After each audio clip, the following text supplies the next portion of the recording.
सबसे पहले तो डिटॉक्स का मतलब क्या है? बिकॉज मुझे लगता है ये बहुत लूजली यूज टर्म है। सभी लोग अभी आजकल डिटॉक्स डाइट, मैं डिटॉक्स कर रहा हूँ। क्या है डिटॉक्स? टॉक्सिन्स को हमारे जीवन में नहीं आने देना, और अगर है मेरे जिंदगी में, मेरे शरीर में, तो उसको रिमूव करना।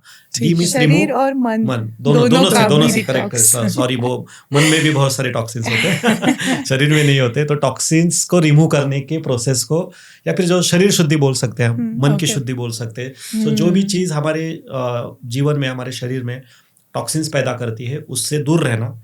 और जो भी ऑलरेडी टॉक्सिन्स हमने किए, मतलब हमारे शरीर में पैदा किए हैं, उसको अलग अलग टेक्निक, नेचुरल टेक्निक से उसको रिमूव करना, इसको हम डिटॉक्स बोल सकते हैं। और थायराइड रिवर्सल में डिटॉक्स का बहुत ही बड़ा योगदान है।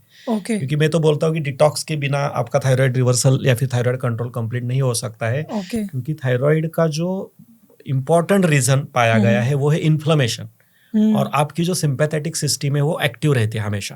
तो ये सिंपैथेटिक सिस्टम को काम करने के लिए, उसको कंट्रोल में रखने के लिए, और पैरासिम्पैथेटिक सिस्टम एक्टिवेट करने के लिए, और आपके बॉडी का जो एसिडिक एनवायरनमेंट आपके बॉडी में बढ़ा है उसको अल्कलाइन बनाने के लिए, इन्फ्लेमेशन कम करने के लिए, सूजन कम करने के लिए डिटॉक्स का बहुत बड़ा योगदान है। और एक चीज डिटॉक्स क्यों इम्पोर्टेंट है, थायराइड में मेटाबॉलिज्म डिस्टर्ब रहता है। पचन हमारा ठीक से नहीं हो पाता। तो अगर वो हमने ठीक नहीं किया तो आप कितना भी हेल्दी खाना खाइए, वो एब्सॉर्ब ही नहीं हो रहा है शरीर में।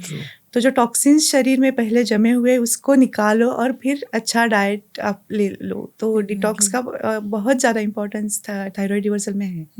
मतलब अपनी बॉडी को प्रिपेयर करना ताकि वो सही चीज़ों को एक्सेप्ट कर सके, और बेकार चीज़ों को, जो अनवांटेड चीज़ें हैं, वो बॉडी से फ्लश आउट हो सके। और ये कैसे होता है कि टॉक्सिन्स पहले हमें ये पहले ढूंढना पड़ेगा कि मेरे जीवन में ये ट्रिगर्स कौन से हैं, स्प्लिंटर्स कौन से जो मेरे शरीर में टॉक्सिन्स बढ़ा रहे हैं।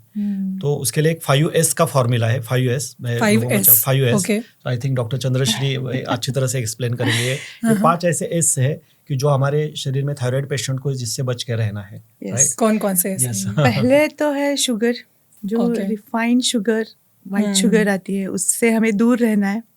दूसरा है सिटिंग पोजीशन, एक पोजीशन में बैठे ही रहे हो, ये हमें अवॉइड करना है। तीसरा है स्लीप पैटर्न हमारा इम्प्रूव करना है। अगर आपकी स्लीप डिस्टर्ब है तो आपका थायराइड ठीक नहीं होगा, आपका डिटॉक्सिफिकेशन भी नहीं होगा। चौथी चीज़ है सैडनेस। मैं बोलती हूँ कि इमोशंस पे अपने कंट्रोल होना चाहिए। अगर आप ज़्यादा दुखी हो रहे हो किसी भी चीज़ से तो थायराइड इम्बैलेंस हो जाएगा, सप्रेस्ड इमोशंस भी इसमें आ रहे हैं। और चौथा है स्ट्रेस। कोई भी चीज़ आपको बॉदर कर रही है, ओवर थिंकिंग में ले जा रही है, निगेटिविटी में ले जा रही है, तो वो आपको थायराइड से बाहर नहीं निकाल पाएगी। तो ये 5 चीज़ें, ये 5S अगर आप ट्रीट कर पाओ, इसको आप संभाल पाओ, तो आपको थायराइड रिवर्सल से कोई रोक नहीं पाएगा।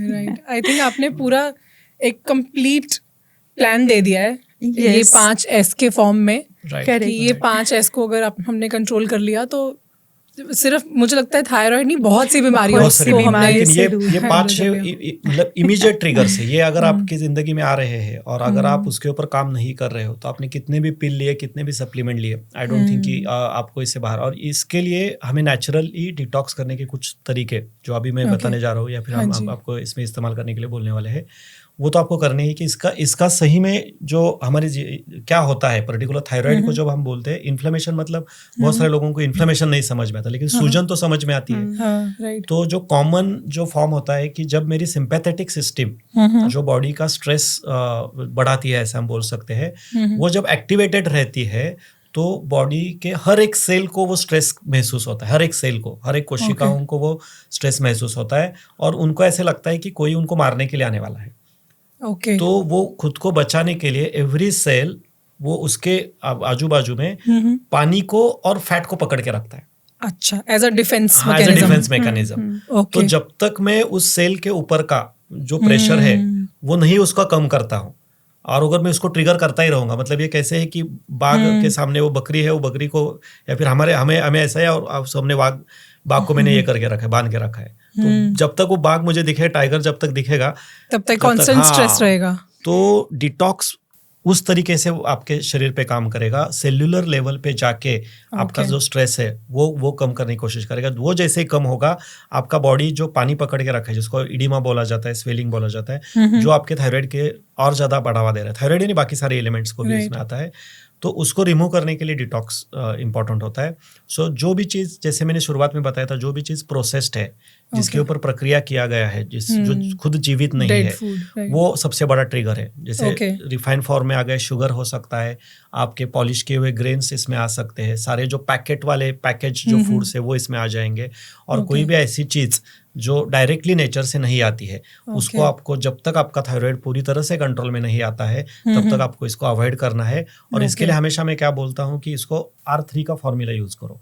R3 का मतलब क्या है कि पहले उसको आप कोशिश करो रिड्यूस करने की। एक बार उसकी क्वांटिटी आपने रिड्यूस किया, उसका परचेस शॉपिंग लिस्ट से निकालो, आपके इससे निकालो। First of all reduce quantity reduce करो। रिड्यूस करने के बाद उसका बेटर रिप्लेसमेंट फाइंड आउट करो, क्योंकि हमारा जो ब्रेन काम करता है ना, डिप्रीवेशन पे काम नहीं करता है। अगर हमने हमारे किसी भी चीज हमारे ब्रेन को बताया नहीं करना है, तो हमें वो मंकी की स्टोरी पता है ना कि आपको रेड मंकी के बारे में नहीं सोचना है, तो हमें रेड मंकी ये बार बार दिखता है, या फिर वो नहीं करना है तो हमारा मन वहां पे ज्यादा जाता है। तो I always believe on, I immediately restriction के ऊपर नहीं बिलीव करता हूँ। पहले रिड्यूस करो, देन रिप्लेस करो, replace better replacements, and then आप थोड़ा थोड़ा उसको रिस्ट्रिक्शन के ऊपर आ सकते हो। इमीडिएटली रिस्ट्रिक्शन पे नहीं आना है। इमीडिएटली बोल रहा है कि चाय बंद करो, नहीं होगा। तो गिव्स हम ऐसे कोई दे दो कि भाई ब्लैक टी के ऊपर लेके आओ, फिर लेमन टी के ऊपर लेके जाओ, फिर ग्रीन टी की तरफ लेके जा सकते हो। धीरे धीरे धीरे कोशिश करो, इमीडिएटली नहीं। इनफैक्ट हम थायराइड में ना पर्टिकुलरली इसका टी रहते हैं, कौन सा, गोल्डन टी, टर्मरिक टी, बहुत बढ़िया है। वो एंटी इन्फ्लेमेटरी भी काम करेगा, ना कि आपके थायराइड हार्मोन को बैलेंस करेगा। आपको अगर पीसीओडी चल रहा है, आपको हॉट फ्लशेस होते हैं, मूड फ्लक्चुएशंस होते हैं, और ये होते हैं most of the time hypothyroid के पेशेंट्स में, तो वो भी आपको ठीक करेगा। जितना आपको चाय पीने से एसिडिटी बढ़ेगा, राइट, इससे एसिडिटी नहीं बढ़ेगा, इनफैक्ट एसिडिटी कम होगा, गट हेल्थ आपका इंप्रूव होगा। दूसरा जो टॉक्सिन रिमूव करने के लिए जो इंपॉर्टेंट तरीका बहुत बार हमें नहीं बताया जाता है, हम इसके ऊपर ध्यान नहीं देते, वो होता है हमारा लीकी गट। लीकी गट ये सबसे बड़ा प्रॉब्लम होता है थायराइड में। जो T4 से T3 का कन्वर्जन है, उसको हाल्ट करने का या फिर उसको इनिबिट करने का काम, जो भी हम रिफाइंड फूड खाते हैं जिसमें स्टिकीनेस ज्यादा है, वो रिफाइंड ऑयल से लेके रिफाइंड हमारे ग्रेन्स तक आता है, उसका बॉडी डाइजेशन नहीं कर पाती है। और जैसे ही मेरा थायराइड का फंक्शन कम है, तो डायबिटीज में शुगर बढ़ने के कारण पेरिस्टाल्सिस कम होता है। थायराइड पेशेंट्स में ओवरऑल जो आपका T3 ही प्रोड्यूस नहीं हो रहा है अच्छी तरीके से, तो उसके वजह से पेरिस्टाल्सिस मूवमेंट नहीं हो पा रहे। तो जो सारे टॉक्सिन्स है, जो most of the time refined food से आते हैं, जिसमें बिल्कुल सोल्यूबल या फिर इनसोल्यूबल फाइबर नहीं होता है, तो वो वहां पे जाके बैठेगा, और वो जो हमारे इंटेस्टाइनल विलाय है, इंटेस्टाइनल विलाय से वो हमारे ब्लड सर्कुलेशन में भी चला जाता है, और वो इंटेस्टाइनल विलाय को भी खराब कर देता है। बॉडी के लिए डैमेज है वो। बॉडी को कहीं पर भी कोई भी अल्सर होता है या फिर कोई भी ट्रॉमा होता है, तो बॉडी को कोशिश होता है उसको ठीक करना। तो बॉडी के लिए वहां पे उसको ठीक करने के लिए बॉडी कुछ एंटीबॉडीज क्रिएट करती है कि वो उसको हील करना है। अनफॉर्चुनेटली जो एंटीबॉडीज लीकी गट को ठीक करने के लिए है ना, वो एंटीबॉडीज T4 को जाके भी मारना शुरू कर देती। ये लीकी गट का ये ऐसे कनेक्शन है। तो एक तरफ उसका गट खराब है, तो उसका न्यूट्रिशन कम होगा, विटामिन B12, विटामिन D, उसके ब्लड सर्कुलेशन के थ्रू लीवर में भी उसका टॉक्सिन जाना शुरू होगा। तो वहां पे लीवर का मेरा ये हो गया। तो पहले मतलब क्या था, मतलब ये और ज्यादा आग फैल गई। पहले था कि मेरा T4 जो T3 में कन्वर्ट हो रहा था लीवर में, एक जगह पे लीवर खराब हो रहा है, दूसरी जगह पे लीकी गट है, लीकी गट में एंटीबॉडीज तैयार हो रहे हैं, वो एंटीबॉडीज फिर जाके T4 को मार रहे हैं। तो दोनों तरफ से तो सबसे पहले डिटॉक्स का प्रक्रिया होता है, ट्रिगर्स को अवॉइड करो। दूसरा जो आता है कि आपकी दिन की शुरुआत, सुबह आप कोई भी ऐसा टर्मरिक टी का मैंने बताया, या फिर धनिया का एक पानी, कोई भी अल्कलाइन जूस आप सुबह लेना बहुत जरूरी है। अल्कलाइन जूस, डिटॉक्स वाटर जिसको बोला जाता है, सिनेमन मिक्स कर सकते हैं, धनिया का पानी को कुछ लोग पीते हैं। Thank you so much for watching this clip. ये क्लिप हमारे मेन एपिसोड का एक पार्ट था, जिसमें हमने और भी बहुत सारी डिटेल्ड इन्फॉर्मेशन डिस्कस की है थायराइड को नेचुरली रिवर्स करने के लिए। अगर आप उस पूरे एपिसोड का फायदा लेना चाहते हैं, तो आप डिस्क्रिप्शन में दिए गए लिंक पर विजिट कर सकते हैं।